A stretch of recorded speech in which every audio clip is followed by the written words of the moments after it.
వాసవి జై జై వాసవి. శ్రీ వాసవి కన్యకా పరమేశ్వరి పురాణం అధ్యాయం 48.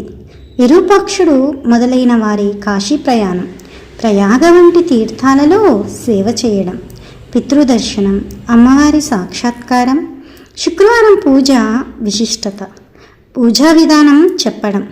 ఆ తర్వాత 15 రోజుల పాటు ఆ వైశ్యులు తమ పితృల కార్యాలను ఆచరించి తమ వైభవానికి తగినట్లుగా బ్రాహ్మణులకు అమూల్యమైన రత్నాది గోవులను, అపారమైన సంపదను ఇచ్చి సంతృప్తి చెంది బ్రాహ్మణ కన్యలను పూజించి వారికి వస్త్రాలను, ముత్తైదువులను పూజించి వారికి మంగళసూత్రాలను బహుమతిగా ఇచ్చి సంతోషించారు. ఆ తర్వాత భాస్కరాచార్యుడిని పురస్కరించుకొని పూర్వీకులకు పుణ్యం సంపాదించుకొనడం కోసం గంగానదీ తీరానికి వెళ్ళారు. మళ్ళీ వారు తమ పట్టణానికి చేరుకునే వరకు పిండిని మాత్రమే ఆహారంగా చేసుకొని 1000 మంది బ్రాహ్మణులను తమతో తీసుకెళ్లారు. భాస్కరాచార్యుల నుండి వివిధ పవిత్రమైన కథలను వింటూ దేవతలు మరియు సిద్ధులచే సేవించబడే సర్వోన్నత పరమ పావనమైన ప్రయాగం చేరారు. సూర్యుడు మకర రాశిలోకి ప్రవేశించిన తర్వాత గంగా యమున సంగమ పుణ్యతీర్థంలో స్నానం చేస్తారు.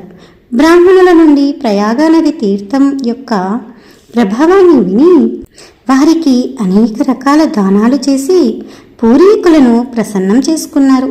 ఆ తర్వాత శివరాత్రి వ్రతం ఆచరించడానికి కాశీకి వెళ్ళారు.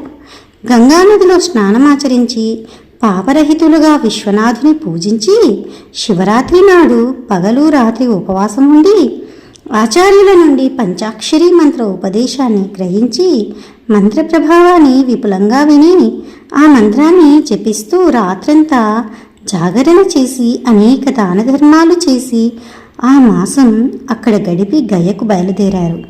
గంగలో స్నానం చేసి భక్తితో పూర్వీకులను ఉద్దేశించి శాస్త్రోక్తంగా తిలోదకం సహితం పిండ ప్రదానం చేశారు. ఆ పిండాలను పితృదేవతా స్వరూపులైన దివ్యరూపి పితృలు ప్రేమతో అంగీకరించారు. పితృదేవతలు వారికి సంతానం మరియు తరగని సంపదను అనుగ్రహించారు. ఆ తర్వాత ఆ పితృలు బాలవైశ్యులతో ఇలా అన్నారు: తల్లి వాసవాంబిను పూజించి వైశ్యులకు లోకంలో కీర్తి ప్రతిష్టలు, ఐశ్వర్యం, జ్ఞానవంతులైన సంతానం కలుగుతాయి. ఆమె యొక్క అనుగ్రహంతో మనమందరం యోగీశ్వరుడిచే సేవించబడ్డాము. ఇంద్రాదులకు అందుబాటులో లేని కైలాసాన్ని పొందాం అని చెప్పడంతో ఆ పితృల సమూహంలో వాసవి శోభాయమానంగా మనోజ్ఞ కాంతితో దర్శనమిచ్చింది. వాసవిని సిద్ధ బృందం సేవిస్తున్నారు.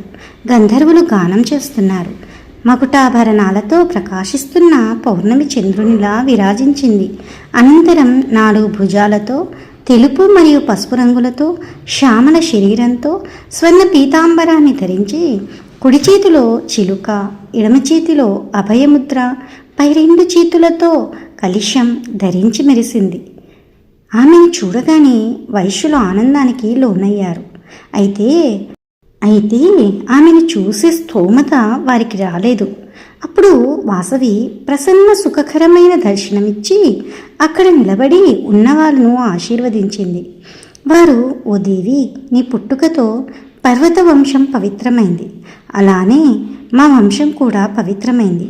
లోకమాత, మేము ఎల్లప్పుడూ నీ పాదాలను పూజిస్తాము అని కొనియాడారు.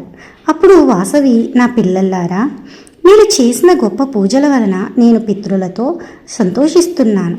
నన్ను ప్రతిదినం ద్వైమాసికం, ఉత్తరాయణ, దక్షిణాయనం మరియు సంవత్సరాంతం శుక్రవారాలలో మీ శక్తి మేరకు భక్తితో నన్ను పూజించండి. నా భక్తులకు నేను ధన కనక సంతాన సంపదను ప్రసాదిస్తాను. మీరు సత్యసంధులై లోకంలో రాజా సమానులుగా భూలోకంలో జీవించండి. మీరందరూ శ్రద్ధగా వినండి. కామము, క్రోధము, లోభము, మోహము వలన భ్రష్టు పట్టిన వారితో, దుష్టులతో, ప్రాణభయంతో, వైదిక మార్గానికి దూరమైన వారితో సాంగత్యం చేయకండి, స్నేహం చేయకండి, మాట్లాడకండి. ప్రసిద్ధమైన మునిశ్రేష్ఠులతో నిర్మితమైన పితృవంశాన్ని బాగా తెలియజేసే దశవిధ సంకేతాలను తెలుసుకుని వంశాభివృద్ధికి సంబంధం బాంధవ్యాలను చేయండి ఆమె చెప్పింది. వైశ్యవంశాన్ని పావనం చేసిన ఓ దయానిధి, నీకు నమస్కారం. లోకంతో పూజలందుకుంటున్న నిన్ను పూజించే క్రమం ఏమిటి? నీ దగ్గర పూజా విధానం తెలుసుకుని నిన్ను ఆ ప్రకారంగా పూజించి కృతార్థులవుతాము. ఆ మాటలు విన్న వాసవి పూజా విధానాన్ని ఇలా వివరించింది. వైశ్యోత్తములరా, నీకు మేలు జరుగును కాక. సాంగ సావర సమంత్రక అనే నా పూజా విధానము చెబుతాను వినుము. ఆదిలో ఓం అనే 3 ప్రణవాక్షరాలు, అం ఉం ఓం. తర్వాత మహామాయ బీజమైన ఒక అక్షరం, బ్రహ్మ బీజమైన మరో అక్షరం, అమృత బీజమైన ఇంకొక అక్షరం రాసి, ఆపై వాసవి కన్యమహ్యం సర్వ సౌభాగ్యం దేహి దేహి అనే 12 అక్షరాలను, అనంతరం స్వాహ అనే 2 అక్షరాలు, అంటే మొత్తం 26 అక్షరాలు కలిపితే నా మంత్రరాజు అవుతాయి. ఈ మంత్రాన్ని జపించే వైశ్యులకు సర్వసంపద మరియు సత్సంతానాల భాగ్యం, అదృష్టం తప్పకుండా అన్నీ లభిస్తాయి. ఈ మంత్రానికి సమాధియే ఋషి, దీని ఛందస్సు జగతి, దీని బీజం అమృతనామం, చర్మపద శక్తి సౌభాగ్యం అనేది కీలకం. కరణ్యసాది పూర్వకంగా శ్రేయస్సు కోసం ఈ మంత్రాన్ని జపించండి. ఇప్పుడు నేను పూజా విధానం ఏమిటో చెబుతాను. నన్ను ప్రతిమ రూపంలో, కలశ రూపంలో శ్రద్ధతో నన్ను పూజించాలి. ఆలయాల్లోనూ వివాహాదిలలోనూ 2 పద్ధతులు చెప్పబడ్డాయి. కలశ పూజ క్షణికమని, ప్రతిమ పూజ శాశ్వతమని చెబుతారు. షట్కోణాలతోనూ, అష్టకోణాలు మరియు త్రికోణాలతో కూడిన భూపురంతో నా పురాన్ని నిర్మించి నా విగ్రహాన్ని స్థాపించాలి. 4 భుజాలతోనూ, చంద్రరేఖతోనూ పద్మాసనాలలో కూర్చున్నట్లుగా, వరదాభయ హస్తాలతో చిలుక తామర పువ్వు ధరించినట్లు మంగళకరమైన విగ్రహాన్ని దేవస్థానాలలో ప్రతిష్ఠించాలి. అలా స్థాపించిన వారికి సర్వదా సంతాన వృద్ధిని ఇస్తాను. దుర్గే అని, కనకదుర్గే అని, పక్షదుర్గే అని, భ్రామరి దుర్గే అని, ద్వారదుర్గే అని, అగ్నిదుర్గే అని, జాతవేదసి దుర్గే అని, ప్రథమావరణ దేవతలైన 8 మంది దుర్గేలను ఎల్లప్పుడూ పూజించాలి.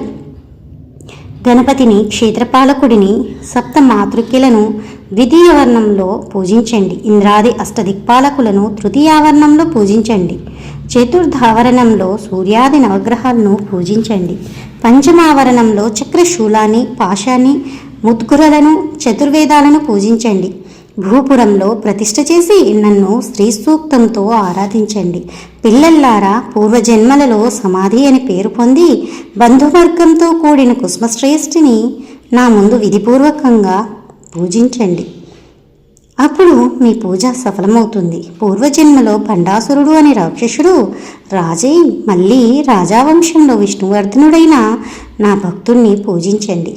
నన్ను దుర్గా, భద్రకాళి, విజయి, వైష్ణవి, కుముదే, చండికే, కృష్ణే, మాధవి, కన్యకే, మాయి, నారాయణి, ఈశాన, శారదే, అంబిక అని నన్ను పూజించండి. పిల్లలు మిగతా పూజ విధానాన్ని భాస్కరాచార్యులు చెబుతారు. వారే మహామంత్రాన్ని ఉపదేశిస్తారు. భక్తితో పఠించండి. ఐశ్వర్య పిల్లల అభివృద్ధి కోసం అమృతంతో నిండిన 2 కలశాలను ఉంచి వివాహ కాలంలో పూజించండి అని చెప్పి, మళ్ళీ భక్తితో నిండిన మీ మనస్సు యొక్క పవిత్రతకు నేను సంతోషిస్తున్నాను మరియు నేను మీకు ఒక వరం ఇస్తాను, కోరండి అని చెప్పింది. అప్పుడు వైశ్యులు, తల్లి, మీరు మాకు వాసవి రూపంలో ఎల్లప్పుడూ పెనుగొండలో దర్శనం ఇవ్వండి అని అడిగారు. వాసవి దర్శనం మీకు 7 రాత్రులు మాత్రమే అవుతుందని చెప్పి, మీరు శ్రీ భాస్కరాచార్యుల వారిని బాగా పూజించి సుఖంగా ఉండండి, మీకు మంగళమవుగాక అని విష్ణు సోదరి అయిన వాసవి సింహ విమానం ఎక్కి అంతర్ధానమయ్యను. జై వాసవి, జై జై వాసవి. శ్రీ వాసవి కన్యకా పరమేశ్వరి పురాణం 48వ అధ్యాయం సమాప్తం. మరలా 49వ అధ్యాయంలో కలుద్దాం.